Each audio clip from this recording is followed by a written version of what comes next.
है पुस्तकों की सूची, उसमें भी बताया परा पश्यंती मध्यमा वैखरी। अच्छा लीजिए, अब साधन की दृष्टि से एक दिन हमने कहा था लगभग 1 महीने पहले, 8 मास मुख सो जपे 16 मास कंठ जाप।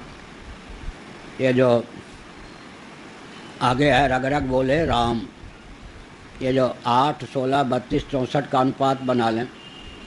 वहाँ तो मास लिखा है, यहाँ सेकंड कर लें, मिनट कर लें कुछ। 8 मास मुख सो जपे, बैखरी वाणी से जप कीजिए 8 महीने, मान लीजिए 8 मिनट किया ऐसा।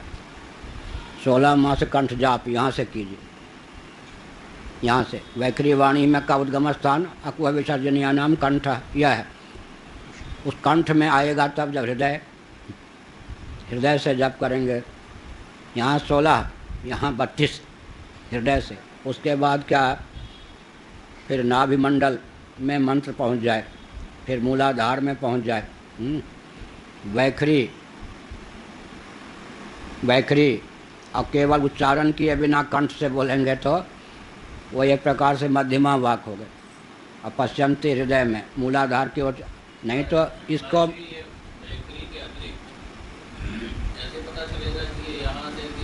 हाँ ठीक है। सुनो, ये सब स्थान छोड़ दो, आप मन से राम राम जपो, ये तो हो ही सकता है ना। मन से जब राम राम जपेंगे या ओम जपेंगे या शिव अधिकार के अनुसार, अभिरुचि के अनुसार, तब फिर कहाँ चला गया शब्द, मन में घुस गया या नहीं। शब्द जब अहम में, शब्द जब वाक इंद्री के द्वारा व्यक्त हो जाए तो वैखरी, मनोगत हो जाए तो मध्यमाइयों मान लो क्या, बुद्धिगत हो जाए तो पश्यंती। और बुद्धिगत के बाद में फिर क्या करेंगे, अव्यक्त प्रकृति या जो सुषुप्ति में अवस्था रहती है, चेतोमुख चिन्मयी अविद्यावृत्ति में जाकर शब्द प्रविष्ट हो जाए तो उसका नाम हो गया परावाक। सुषुप्ति में परावाक, समाधि में परावाक, ऐसे।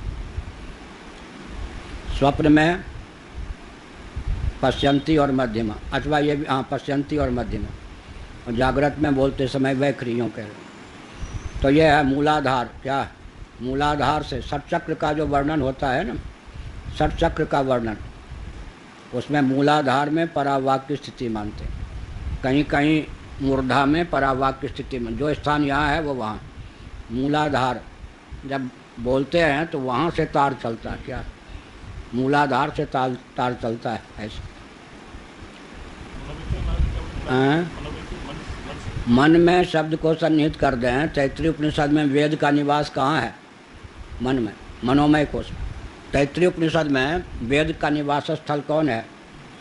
अब शंकराचार्य जी ने सोचा कि वेदांतियों का मन तो नश्वर है, क्या नैयायिकों का, वैशेषिकों का मन होता तो अणुपरिमाण परिमित नित्य होता। वेदांतियों का मन तो मध्यम परिमाण परिमित है, अनित्य है। जो मध्यम परिमाण परिमित होता है वो अनित्य होता ही है, कार्य है। भगवान ने मन की भी संरचना की। वेद को नित्य मानते हैं तो मनोनिष्ठ जब मानेंगे, मनोगत जब वेद को मानेंगे तो अनित्यता की प्रसक्ति होगी। इसलिए मन से अवच्छिन्न चैतन्य निष्ठ मान करके नित्यत्व को सिद्ध किया। तो ये मान लीजिए मन में पहुंच गया जप, मन में जब पहुंच गया, या वाणी से उच्चारण नहीं करे, मन ही मन जो संकल्प करते हैं, मनोराज्य जिसको कहते हैं, उस समय क्या है वो मध्यमा वाक तो है ही नहीं, वैखरी तो है नहीं, वो मध्यमा वाक ऐसा। अच्छा, अब बुद्धि में क्या है, अर्थ ज्ञान ये दिया। कहाँ दिया, तैत्तिरीय उपनिषद। माने शब्द तो रह गया मन में, मनोनिष्ठ मन में मनोगत हो गया शब्द, अब अर्थ उसका कहाँ जाएगा। और जहाँ अर्थ होगा वो प्रत्यय होगा, वहाँ भी शब्द का संश्लेष होगा, न सोचती प्रत्यय लोग। हमने 50 जगह इस व्याकरण के सिद्धांत को लगाया, इससे हमको बहुत लाभ हुआ साधना में। तो अब जो अर्थ ज्ञान हुआ वो बुद्धि में चला गया। तो वैखरी के बाद मध्यमा के बाद पश्यंती वाणी हो गई। पश्यंती वाणी, पश्यंती वाणी बुद्धिगत, बुद्धिनिष्ठ।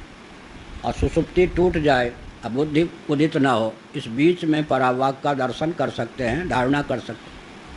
क्या, मन बुद्धि जब अंतःकरण के 2 विभाग करते हैं ना, चित्त का अंतर्भाव कर देते हैं मन में और अहम का अंतर्भाव कर देते हैं बुद्धि में। अब एक स्थिति है, एक दिन यहाँ चलाया था यह विषय, गाढ़ी नींद टूटने के बाद और अहम का उत्थान ना हो, क्या अहमस्मी या बुद्धि ना हो, अगारी नींद टूट जाए, यह जो अवस्था है महत्त्व की अवस्था है या नहीं, यह महत्त्व की अवस्था है। या पश्यंती वाक्य, उसके बाद अहम में प्रविष्ट हो गया, अहम के माध्यम से वाक्य की निष्पत्ति हुई। तो मन या अहम में जो वाक्य पहुंच गया तो पहुंच गई तो उसका नाम हो जाता है मध्यमा।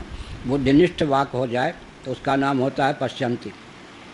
और चेतोमुख जो कहते हैं, चेतोमुख, गाढ़ी नींद में हम आप 19 मुख नहीं होते, चेतोमुख, 5 कर्मेंद्रियाँ, 5 ज्ञानेंद्रियाँ, अंतःकरण, चतुष्टय और प्राण पंचक मिलाकर 19 हुए।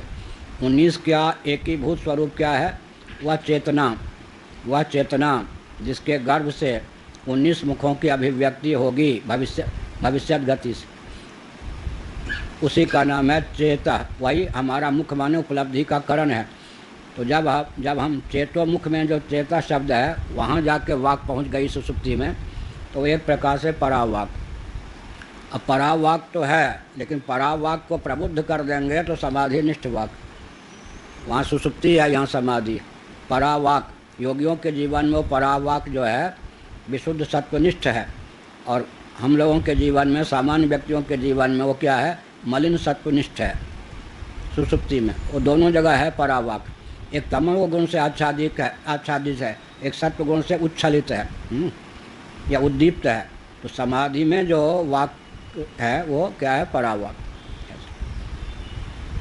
परावाक में जिसकी गति हो जाती है वो समाधि भाषा में लिखने बोलने में समर्थ होता है।